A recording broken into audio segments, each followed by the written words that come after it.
Bukankah aku ingin melihat ke dalam? Di dalam aku mau melihat calon permaisuriku. Permintaan Dasamuka ditolak oleh penjaga pintu gapura. Pintu gapura ditarik paksa oleh Dasamuka.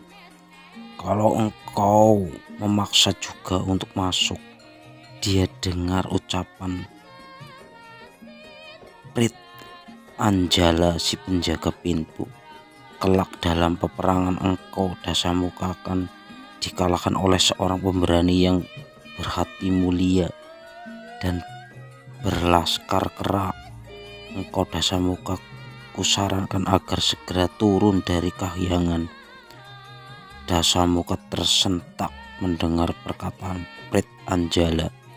Dia sedih lalu melakukan puja semedi mohon agar diperbolehkan masuk surga melihat bidadari-bidadari penghuni taman surga.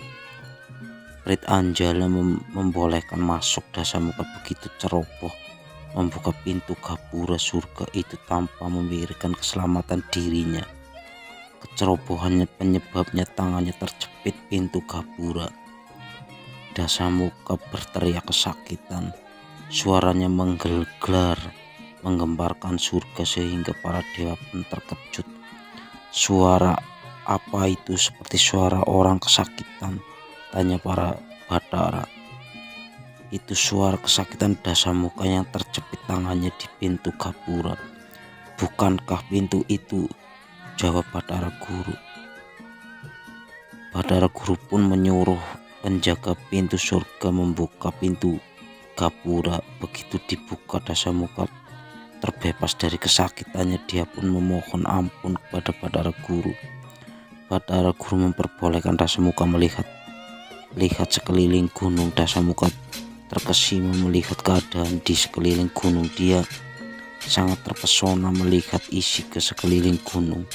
Dalam perjalanannya Dasamuka menjumpai sebuah pertapaan yang dihiasi kolam bersusun dan bermacam bunga. Dia bertanya-tanya di dalam hati, tempat siapa ini gerangan? Pertanyaan itu dijawab oleh Prit Anjala bahwa tempat itu adalah tempat pertapaan Dewi Widawati.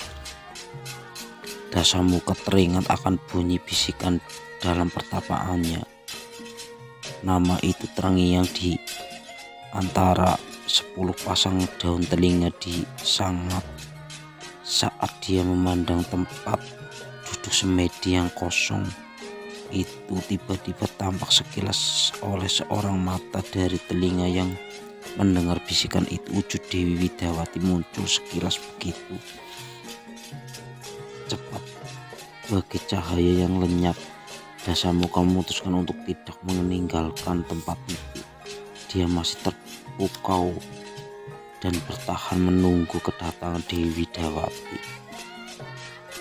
Dasamuka berlindung di balik rumpun bunga. Dia memutuskan menunggu sampai tempat pertapaan itu didatangi Dewi Widawati. Dewi Widawati sebelum menitis ke manusia diangkat anak oleh Begawan Bagaspati. Setelah Bagaspati meninggal, Dewi Widawati menunggu pertapaannya.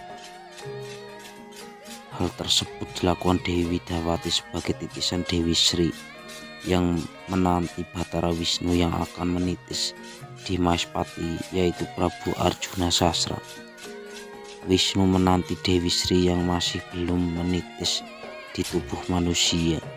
Dewi Sri masih menunggu jalan penitisan ke Citrawati, putri Raja Magadha yang kelak diperistri Arjuna Sasra. Apa yang ditunggu Dasamuka akhirnya muncul. Dia diperhatikan Dewi Widawati berjalan mendekati tempat pertapaannya. Raksasa itu mengintip dari balik daun yang disimbaknya yang membunyikan dirinya. Dia lihat wanita itu mendekati pertapaan yang dihiasi kolam bersusun dilindungi berbagai macam bunga. Dasamuka memperhatikan pertapa itu, menyibak untayan bunga, menjalar lalu masuk ke dalam tempat pertapaan tempat Dewi Widawati tinggal. Dasamuka saat sangat terpesona seperti terkena daya tarik Dewi Dawati. Dia menjadi sangat terpikat hatinya dan terkagum-kagum. Seperti kena guna-guna, tak pernah dia merasakan pesona dari wanita sebelum ini. Sihir kecantikan Dewi Dawati menarik langkahnya dari balik rumpun bunga. Dia mendekati dengan langkah teratur, menjaga sikap agar Dewi Dawati tidak terkejut. Namun langkah itu mengusik persiapan pertapaannya. Dewi Dawati gemetar menyadari dirinya didatangi Dasamuka. "Engkau siapa, hai raksasa? Engkau telah mengganggu ketenangan tapaku." Wanita itu gemetar. Dia perhatikan tubuh besar itu meninggalkan tempat persembunyiannya dan mendekat kepadanya. Diperhatikannya, raksasa itu dengan kepala yang banyak melingkar pundaknya. Setiap leher menyangga satu kepala. Dihitungnya kepala-kepala itu ada 10, berpaling mengarah kepadanya. 10 pasang mata melihat dirinya yang gugup. "Aku Rahwana, aku Prabu Dasamuka, raja lengkap. Pasukanku baru saja mengalahkan kerajaan Lokopolo. Aku juga raja kerajaan Lokopolo. Aku baru saja meninjau istana raja yang baru saja kutundukkan itu. Aku melihat puncak gunung ini dari atas balkon istana yang baru taklukkan itu. Aku takjub, puncak gunung yang tinggi menyentuh awan. Inilah tangga menuju langit." Aku tidak keliru, bisikan yang datang ke salah satu pasangan telinga di kepalaku meniupkan bisikan itu seperti nafas seorang kekasih. "Carilah calon istrimu di awang-awang." Aku tergetar melihat puncak gunung ini. Dari balkon aku perintahkan menyiapkan kendaraan untuk ke sini. "Jadi maksudmu engkau memenuhi bisikan yang datang mengganggu tapamu? Kalau aku boleh tahu, telinga mana dari salah satu kepala milikmu yang menerima bisikan itu?" "Hitung dari bahu kananku. Begitu engkau sampai hitungan kelima, itulah kepala yang menerima bisikan di kedua telingaku. Bisikan yang membangunkan tapakku. Namamu dibisikkan bisikan itu, Dewi Dawati.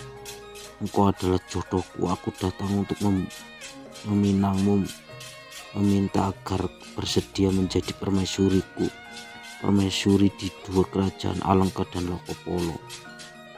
Widawati terdiam. Dia terperanjat mendengar maksud kedatangan raksasa berkepala 10 itu. Dia berpikir untuk menolak dan cara yang halus